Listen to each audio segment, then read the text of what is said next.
ប្រើ IP ล็อกចូលមកនេះអានេះយើងមាន IP យើង copy paste នៅក្នុង website នេះ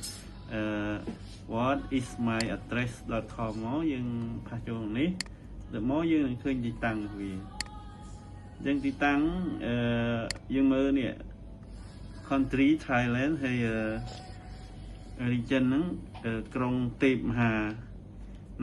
នគរក្នុងទីក្រុងបាងកកហើយអានេះយើងមាន latitude ហើយនឹង long អញ្ចឹងដល់ពេលយើ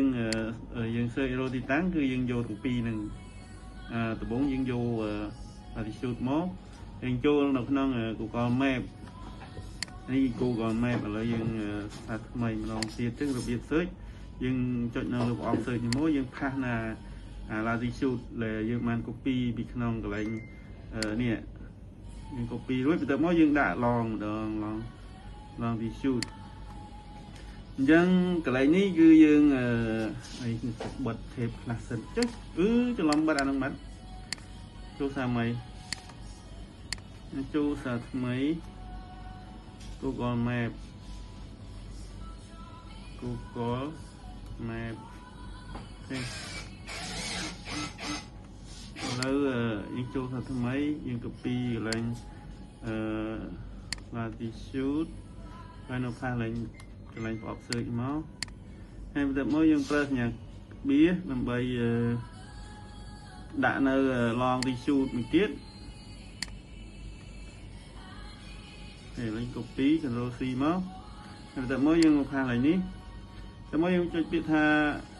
search លេខនេះក៏បានចុច enter ក៏បានឥឡូវចុច search ទៅដើម្បីគ្នាយើងបានឃើញផងបន្ទាប់ពីឃើញហើយយើងឃើញមានទីតាំងរបស់ជនល្មើសឥឡូវយើងទៅព្រមនេះយើងឃើញនេះទីតាំងឡើយនេះហើយតែមកយើងទាញនេះ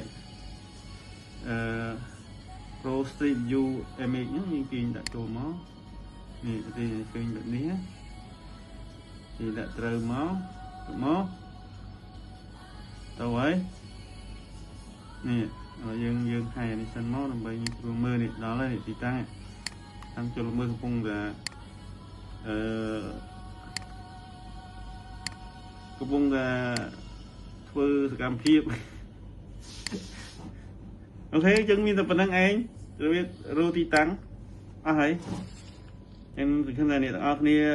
យល់បើសិនមិនយល់អាចសារវីដេអូឲ្យមើលម្ដងទៀតអូខេឥឡូវសូមប៉ុណ្្នឹង